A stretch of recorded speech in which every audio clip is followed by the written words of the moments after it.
Exode, chapitre 15. Alors, Moïse et les enfants d'Israël chantèrent ce cantique à l'Éternel. Ils dirent: Je chanterai à l'Éternel, car il a fait éclater sa gloire. Il a précipité dans la mer le cheval et son cavalier. L'Éternel est ma force et le sujet de mes louanges. C'est lui qui m'a sauvé. Il est mon Dieu. Je le célébrerai. Il est le Dieu de mon Père. Je l'exalterai. L'Éternel est un vaillant guerrier. L'Éternel est son nom. Il a lancé dans la mer les chars de Pharaon et son armée. Ses combattants d'élite ont été engloutis dans la mer Rouge. Les flots les ont couverts. Ils sont descendus au fond des eaux comme une pierre. Ta droite, ô Éternel, a signalé sa force. Ta droite, ô Éternel, a écrasé l'ennemi. Par la grandeur de ta majesté, tu renverses tes adversaires. Tu déchaînes ta colère. Elle les consume comme du chaume. Au souffle de tes narines, les eaux se sont amoncelées. Les courants se sont dressés comme une muraille. Les flots se sont durcis au milieu de la mer. L'ennemi disait: Je poursuivrai, j'atteindrai, je partagerai le butin. Ma vengeance sera assouvie. Je tirerai l'épée, ma main les détruira. Tu as soufflé de ton haleine. La mer les a couverts. Ils se sont enfoncés comme du plomb dans la profondeur des eaux. Qui est comme toi parmi les dieux, ô Éternel? Qui est comme toi, magnifique en sainteté, digne de louange, opérant des prodiges? Tu as étendu ta droite. La terre les a engloutis. Par ta miséricorde, tu as conduit, tu as délivré ce peuple. Par ta puissance, tu le diriges vers la demeure de ta sainteté. Les peuples l'apprennent, et ils tremblent. La terreur s'empare des Philistins. Les chefs d'Édom s'épouvantent. Un tremblement saisit les guerriers de Moab. Tous les habitants de Canaan tombent en défaillance. La crainte et la frayeur les surprendront. Par la grandeur de ton bras, ils deviendront muets comme une pierre, jusqu'à ce que ton peuple soit passé, ô Éternel, jusqu'à ce qu'il soit passé, le peuple que tu as acquis. Tu les amèneras, et tu les établiras sur la montagne de ton héritage, au lieu que tu as préparé pour ta demeure, ô Éternel, au sanctuaire, Seigneur, que tes mains ont fondé. L'Éternel régnera éternellement et à toujours. Car les chevaux de Pharaon, ses chars et ses cavaliers sont entrés dans la mer, et l'Éternel a ramené sur eux les eaux de la mer. Mais les enfants d'Israël ont marché à sec au milieu de la mer. Marie, la prophétesse, sœur d'Aaron, prit à sa main un tambourin, et toutes les femmes vinrent après elle, avec des tambourins et en dansant. Marie répondait aux enfants d'Israël: Chantez à l'Éternel, car il a fait éclater sa gloire. Il a précipité dans la mer le cheval et son cavalier. Le peuple d'Israël dans le désert. Moïse fit partir Israël de la mer Rouge. Ils prirent la direction du désert de Shur, et, après 3 journées de marche dans le désert, ils ne trouvèrent point d'eau. Ils arrivèrent à Mara, mais ils ne purent pas boire l'eau de Mara, parce qu'elle était amère. C'est pourquoi ce lieu fut appelé Mara. Le peuple murmura contre Moïse en disant: Que boirons-nous? Moïse cria à l'Éternel, et l'Éternel lui indiqua un bois qu'il jeta dans l'eau, et l'eau devint douce. Ce fut là que l'Éternel donna au peuple des lois et des ordonnances, et ce fut là qu'il le mit à l'épreuve. Il dit: Si tu écoutes attentivement la voix de l'Éternel, ton Dieu, si tu fais ce qui est droit à ses yeux, si tu prêtes l'oreille à ses commandements, et si tu observes toutes ses lois, je ne te frapperai d'aucune des maladies dont j'ai frappé les Égyptiens. Car je suis l'Éternel, qui te guérit. Ils arrivèrent à Élim, où il y avait 12 sources d'eau et 70 palmiers. Ils campèrent là, près de l'eau. L'Exode, chapitre 16. Toute l'assemblée des enfants d'Israël partit d'Élim, et ils arrivèrent au désert de Sin, qui est entre Élim et Sinaï, le 15e jour du second mois, après leur sortie du pays d'Égypte. Et toute l'assemblée des enfants d'Israël murmura dans le désert contre Moïse et Aaron. Les enfants d'Israël leur dirent: Que ne sommes-nous morts par la main de l'Éternel dans le pays d'Égypte, quand nous étions assis près des pots de viande, quand nous mangions du pain à satiété? Car vous nous avez menés dans ce désert pour faire mourir de faim toute cette multitude. L'Éternel dit à Moïse: Voici, je ferai pleuvoir pour vous du pain, du haut des cieux. Le peuple sortira et en ramassera jour par jour la quantité nécessaire, afin que je le mette à l'épreuve et que je vois s'il marchera ou non selon ma loi. Le 6e jour, lorsqu'ils prépareront ce qu'ils auront apporté, il s'en trouvera le double de ce qu'ils ramasseront jour par jour. Moïse et Aaron dirent à tous les enfants d'Israël: Ce soir, vous comprendrez que c'est l'Éternel qui vous a fait sortir du pays d'Égypte. Et au matin, vous verrez la gloire de l'Éternel, parce qu'il a entendu vos murmures contre l'Éternel. Car que sommes-nous pour que vous murmuriez contre nous? Moïse dit: L'Éternel vous donnera ce soir de la viande à manger, et au matin du pain à satiété, parce que l'Éternel a entendu les murmures que vous avez proférés contre lui. Car que sommes-nous? Ce n'est pas contre nous que sont vos murmures, c'est contre l'Éternel. Moïse dit à Aaron: Dis à toute l'assemblée des enfants d'Israël: Approchez-vous devant l'Éternel, car il a entendu vos murmures.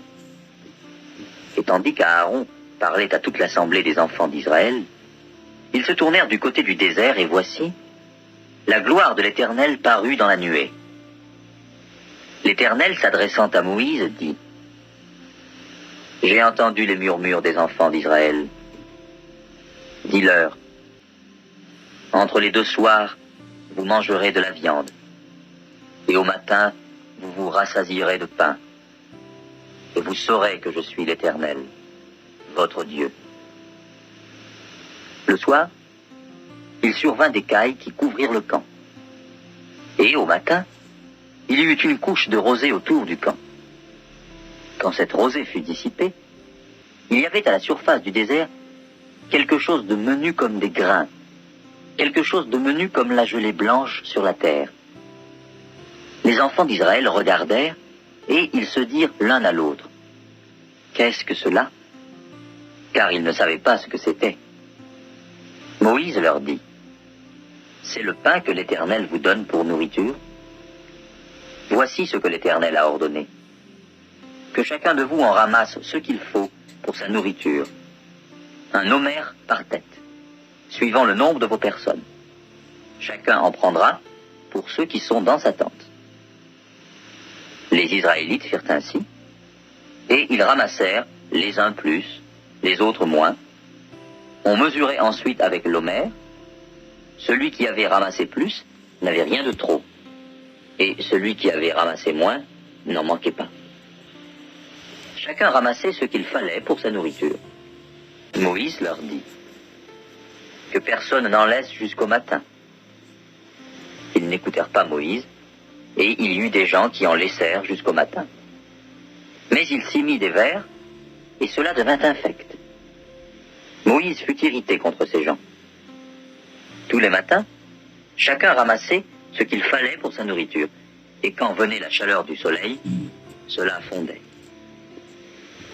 Le 6e jour, ils ramassèrent une quantité double de nourriture, 2 homères pour chacun. Tous les principaux de l'assemblée vinrent le rapporter à Moïse. Et Moïse leur dit: C'est ce que l'Éternel a ordonné.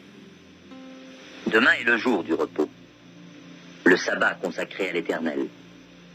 Faites cuire ce que vous avez à faire cuire, faites bouillir ce que vous avez à faire bouillir, et mettez en réserve jusqu'au matin tout ce qui restera. Ils le laissèrent jusqu'au matin, comme Moïse l'avait ordonné. Et cela ne devint point infect, et il ne s'y mit point de verre. Moïse dit, « Mangez-le aujourd'hui, car c'est le jour du sabbat. Aujourd'hui, vous n'en trouverez point dans la campagne. Pendant 6 jours, vous en ramasserez. Mais le 7e jour, qui est le sabbat, il n'y en aura point. Le 7e jour, quelques-uns du peuple sortirent pour en ramasser, et ils n'en trouvèrent point. Alors l'Éternel dit à Moïse, « Jusque à quand refuserez-vous d'observer mes commandements et mes lois? Considérez que l'Éternel vous a donné le sabbat. C'est pourquoi il vous donne au 6e jour de la nourriture pour 2 jours.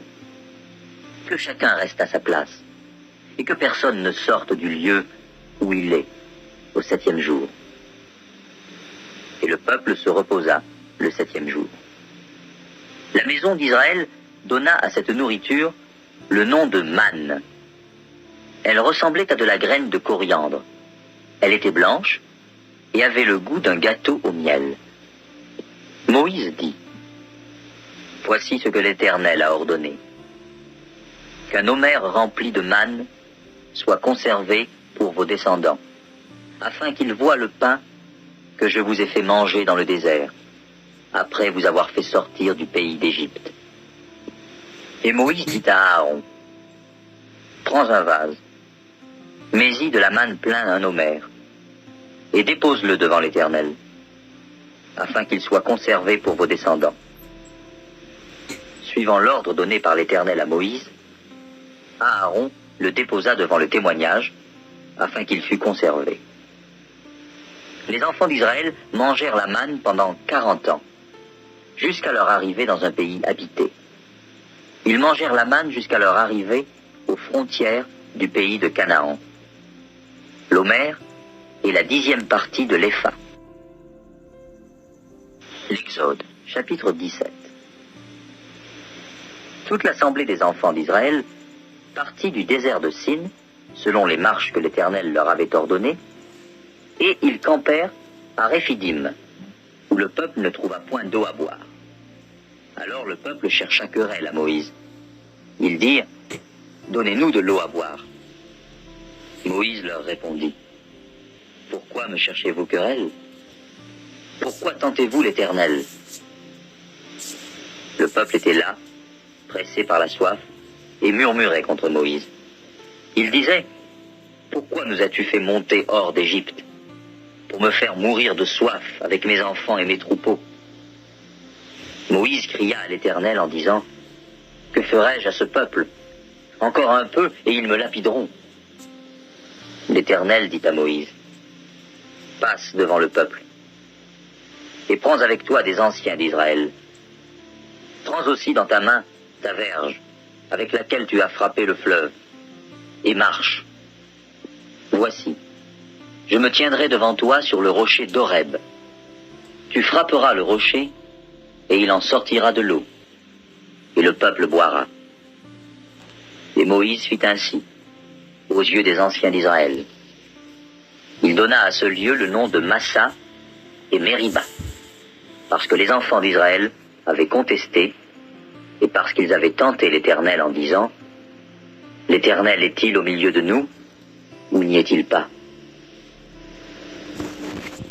Amalek vint combattre Israël à Réphidim.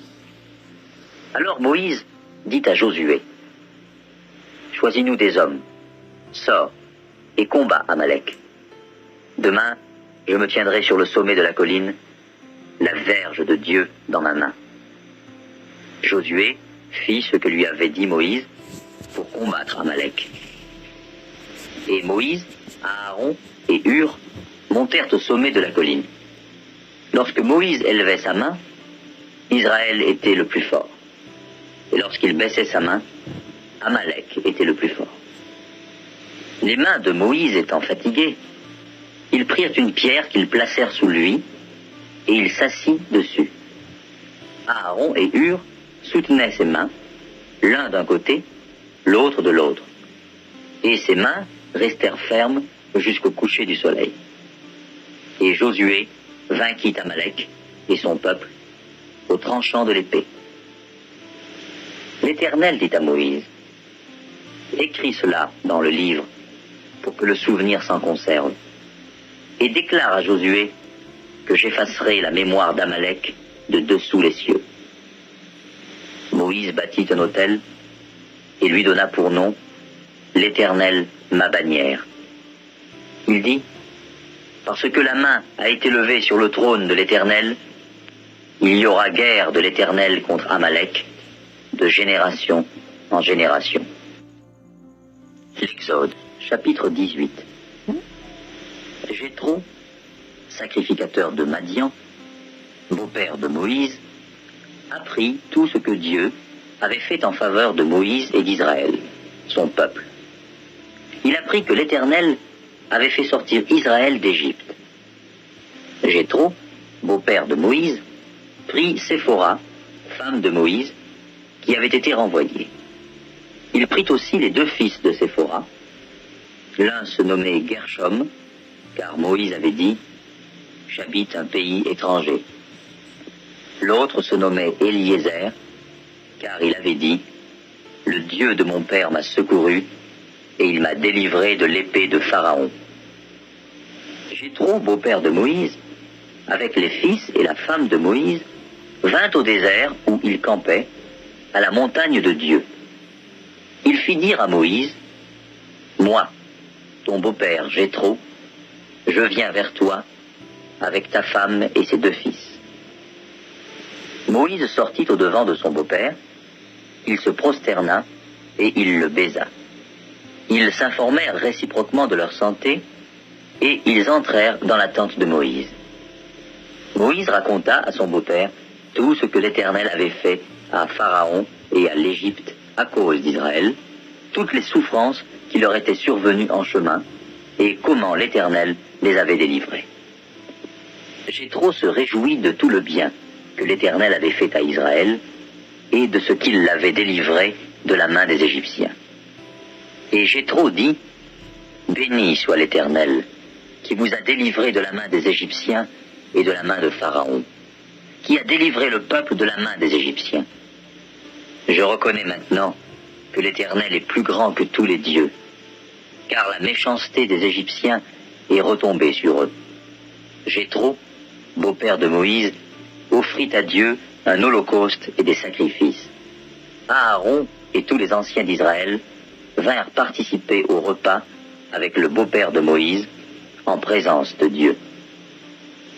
Le lendemain, Moïse s'assit pour juger le peuple, et le peuple se tint devant lui, depuis le matin jusqu'au soir. Le beau-père de Moïse vit tout ce qu'il faisait pour le peuple, et il dit, « Que fais-tu là avec ce peuple? Pourquoi sièges-tu seul, et tout le peuple se tient-il devant toi, depuis le matin jusqu'au soir ?» Moïse répondit à son beau-père, « C'est que le peuple vient à moi pour consulter Dieu.